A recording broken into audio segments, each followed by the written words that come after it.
Kas sa oled vahel mõelnud, miks mõned asjad ujuvad ja mõned asjad uppuvad? Katsetame täna mõne asjaga, miks see nii on. Meil on siin üks suur õhupall ja üks väike kivi. Mis sina arvad? Kumb ujub, kumb upub? Proovime järgi. Kivi uppus, nagu sa tõenäoliselt ka ära arvasid, ja õhupall jäi ujuma. Miks see nii on? Kivi on küll väiksem, aga ta on ka raskem. Ja õhupall on suurem, aga ta on kergem ning sellepärast jäi õhupall vee peale ujuma, aga kivi vajus põhja. Nüüd on mul siin üks apelsin. Mis sina arvad? Kas apelsin ujub või upub? Teeme asja veel põnevamaks. Ma koorin ühe apelsini ära.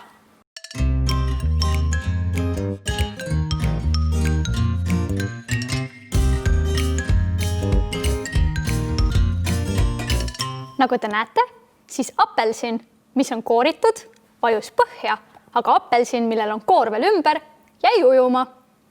See on sellepärast, et apelsini koor on täis imeväikeseid auke ehk õhupoore ning selle apelsini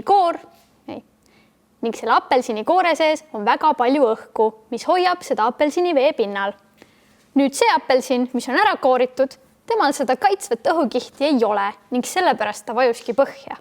Nüüd järgmiseks võtame 2 ühesuurust purki. Erinevus on ainult joogis, mis on purgi sees. Siin on mul tavaline Coca-Cola ja siin on mul suhkruvaba Coca-Cola. Mis sina arvad? Mis saab? Proovime.